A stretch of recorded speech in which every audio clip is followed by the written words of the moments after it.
They come inside every so often, the snow will nice little noise.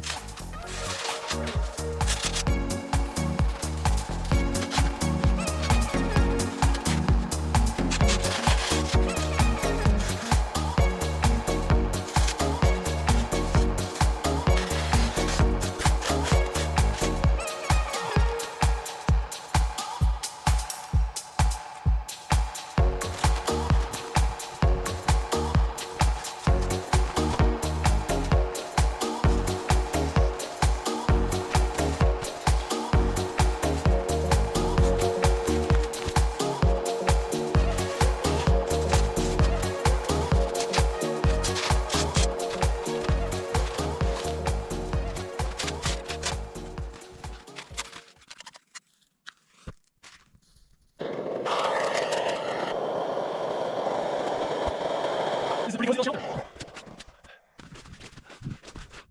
I'll tell you what, that is a beautiful view. Oh, I've got room to sit down, cook, sleep. This is perfect. It only took me 4 hours to make this thing, which is a lot less time than some of my other snow shelters.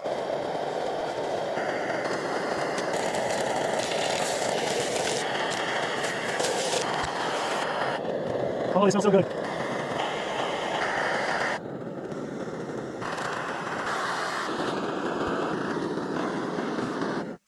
A beautiful chicken mango curry. Oh, that was good.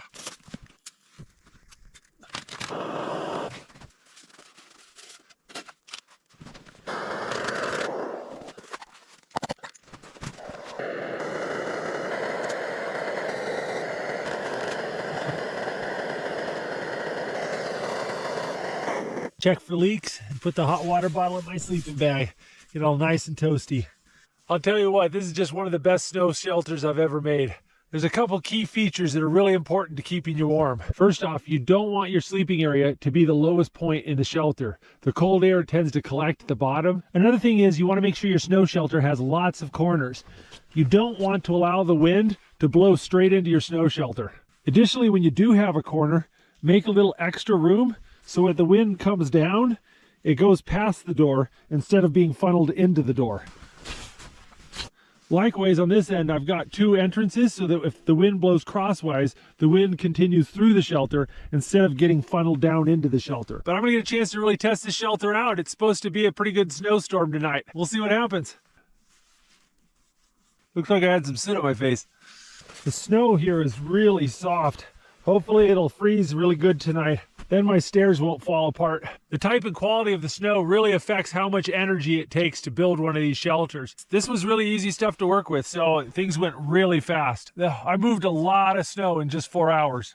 The inside of this shelter is about 5 feet wide, and the roof is a little bit over 6 feet tall. So the very back of the shelter to the mouth is 11 feet. I had to move about 230 cubic feet of snow to excavate this part of the shelter.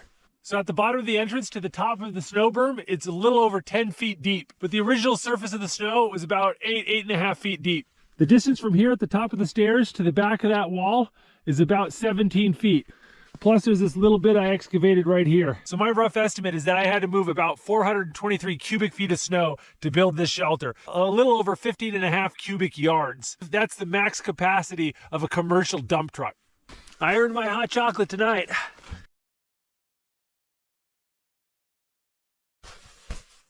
Well, it is getting late and it's getting cold. Got some peanuts for a bedtime snack.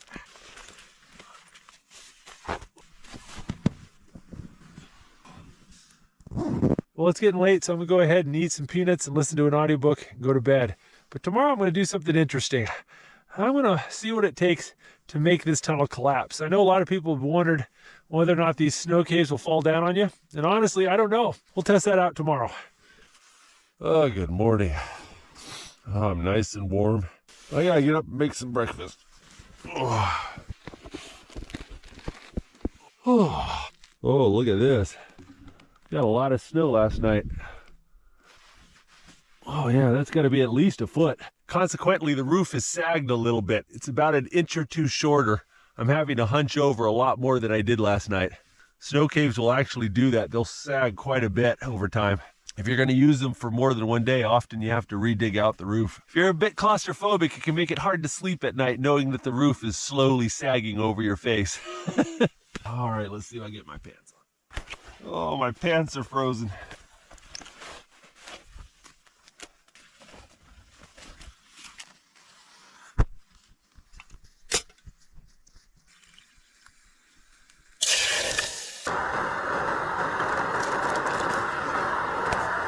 Steel cut oatmeal and sliced spam for breakfast.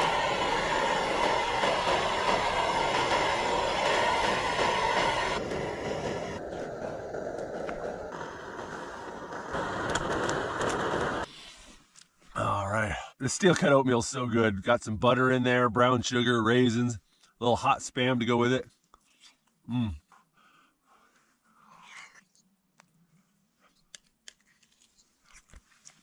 It's not bad at all. All right, well, I'm gonna clean this place up and then we're gonna go explore outside. We got a lot of snow out there.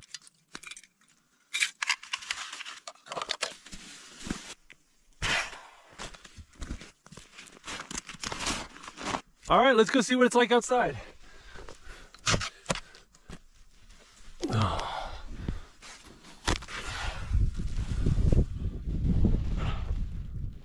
It's a proper little snowstorm up here. It is really snowing.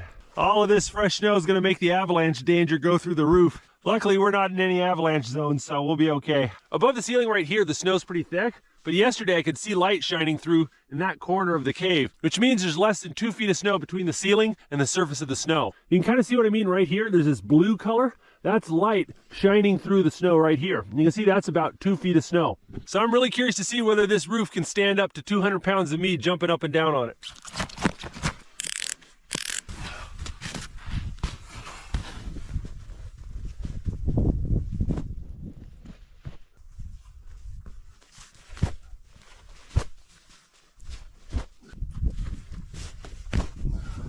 I couldn't feel any movement. Yeah, I mean, it looks perfectly fine from here. Well, this one hasn't collapsed yet, but all snow caves collapse eventually. All right, I think it's time to get out of here.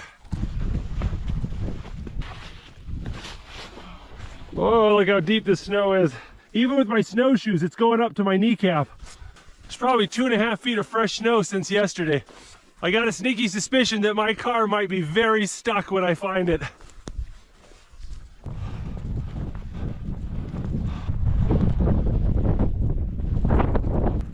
I think I got some digging to do.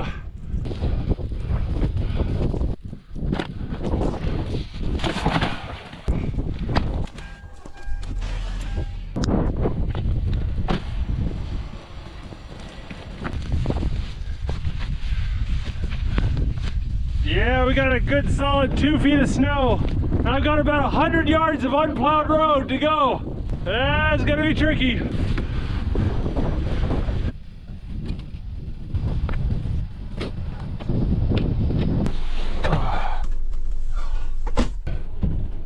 We've got absolutely no visibility.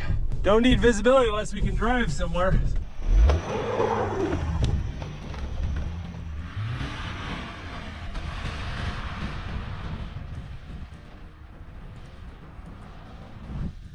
Hey, not bad. I got like 75 feet with that. Let's dig it out and try it again.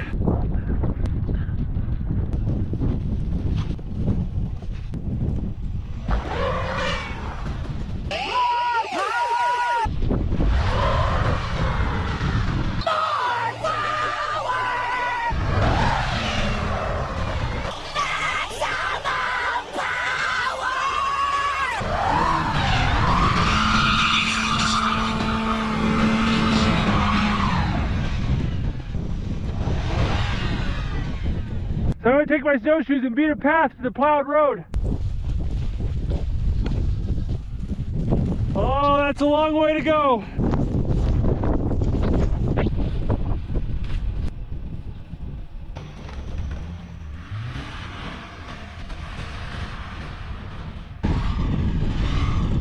I was giving it a bunch of throttle and it just popped on me and I kind of smelled this burning smell, and now only 2 of the wheels are spinning. I think I boogered up the all-wheel drive.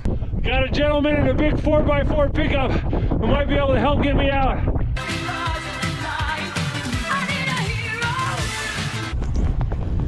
That's pretty sick. Oh, I'm about to go for a ride.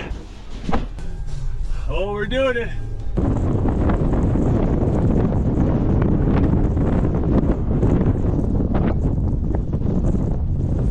All right, man, thank you. Yep, thank you. Hey, you too. That pickup truck was a monster. If it wasn't for that, I would have been here for a long time.